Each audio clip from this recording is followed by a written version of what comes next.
ইমানদার হবে না। আর খাজা গরিবে নওয়াজ এক আযাব নিচে 90 লক্ষ মুসলমান বানাইছে।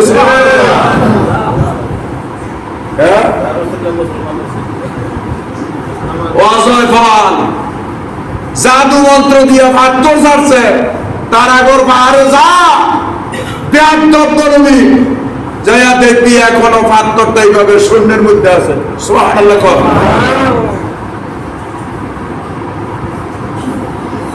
ফাত্তর এখনো শূন্যের মধ্যে আছে, 800 বছর আগের ঘটনা।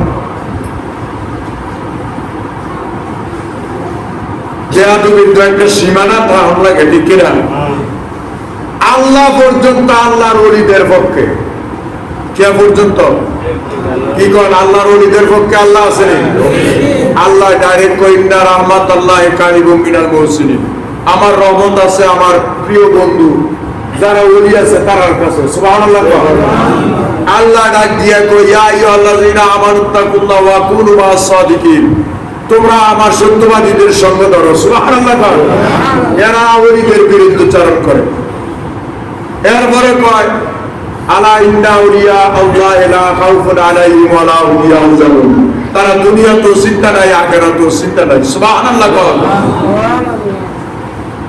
এইগুলা চিন্তা যদি থাকতো, হ্যাঁ, তিতিরাজে অজয় বালরে দিয়া দেশতে বাগাই দিব ভারতের থেকে। খাজা গরিবে নওয়াজ রে ডাকছে, আইয়ে না।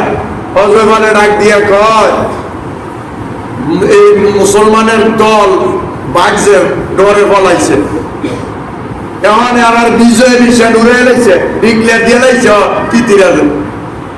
এরা বাগছে, এদেরকে আর এই দেশে রাখা যাইব না। এমন সময় খাজা গরিবে নওয়াজ মাথার মধ্যে এরকম পাগড়ি, এরকম কি পাগড়ি, তারা তো পাগড়ি ব্যবহার করছে। সুবহানাল্লাহ। হাতের মধ্যে এরকম লাঠি নিয়ে আস্তে আস্তে আস্তে আস্তে আস্তে আস্তে আস্তে আস্তে হাজার হাজার মানুষ না তিতিরাজে ডাকছে, আস্তে আস্তে যাইয়া মঞ্চের উপরে ওঠা শুরু করছে। সুবহানাল্লাহ। জোরে বলি আল্লাহু আকবার। মঞ্চের স্টেজের উপরে ওঠা শুরু করছে। উইটা অজয় বলে মানে তিতিরাজের সাথে বহাস করবো, বহাস বুঝেন নি? ধর্ম লইয়া বহাস করব, প্রশ্ন করব, খাজা ভাগবো এই দেশের থেকে। খাজা গরিবে নওয়াজ লাঠিটা লইয়া এইভাবে স্টেজের মধ্যে উইটা অজয় পালের দিকে শুধু একটু ভিন্ন জ্বরের ভয়েস, ভিন্ন জ্বর বুঝেননি? কাঠটা ডিম পারে ওই পারের উপরে, আর নজর দেয় ফুগরের মাঝখানে একটা সাদার মধ্যে বইয়া, ঠিক কিনা? চোখটি দিয়া ওইখান থেকে ডিম পড়ে। বাবারে খাজা গরিবে নওয়াজ ওই স্টেজের মধ্যে ওইটা অজয় পালের দিকে একটু নজর দিছে। বাবা সালানিয়তের ভয়ত যখন চালাইছে, আড়াই মুন্না সালার বস্তা যত জাদু মন্ত্র তন্ত্র আছে সব ডিব্বার ভিতরে বইয়া প্রশ্ন করার মতো সাহস আর নাই। খাজা গরিবে নওয়াজ ডাক দিয়া কয় অজয় পাল কি আছে প্রশ্ন করো। কয় হুজুর আর আমার প্রশ্ন নাই, দয়া কইরা আমারে কলেমা পড়াইয়া মুসলমান বানাইয়া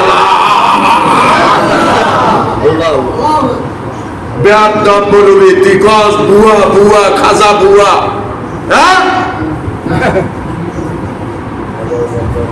এদের পেছনে নামাজ পড়া হারাম। যত বড় মৌলবী হোক, নবীজি বলছেন মান আদানি ওলিয়া ফাকাদ আযানতু বিল হারব, যারা আল্লাহর ওলিদের বিরুদ্ধাচরণ করে আমি আল্লাহ তাদের বিরুদ্ধে যুদ্ধের ঘোষণা দেই। তুমি মানো বা না মানো সেটা বড় কথা না, বিরুদ্ধাচরণ কেন করবা? আমার মনে চায় না আমি শাহজালাল যাইতাম না, অসুবিধা আছে? কি অসুবিধা আছে? আমার মনে চায় না আমি মাঝবান্ডার যাব না, আমার মনে চায় না আমি নকিবেরা দরবার শরীফে যাব না, এতে কোনো ক্ষতি না। কিন্তু বিরুদ্ধাচরণ করলে বেয়াদবি হয়, ঠিক না? আমরা ওলিদের পক্ষে না বিপক্ষে? জোরে বলেন ওলিদের পক্ষে না বিপক্ষে? এই দাজ্জাল বেঈমান মার্কা মৌলবীদের পক্ষে আমরা নাই। খাজা গরিবে নওয়াজ এক আজান দিছে 90 লাখ মুসলমান হয়েছে। বাবা শাহজালাল মুজাহিদে ইয়ামিনী এক আজান দিছে, গৌর গোবিন্দ সব দুনিশন হয়েছে কি হয়েছে না? হয়েছে না? কল্লা শহীদের মাজার দেখছেন না? করমপুর কল্লা ফালাইয়া দিছে। তরফ বিজয়ের সময় যুদ্ধ করছে।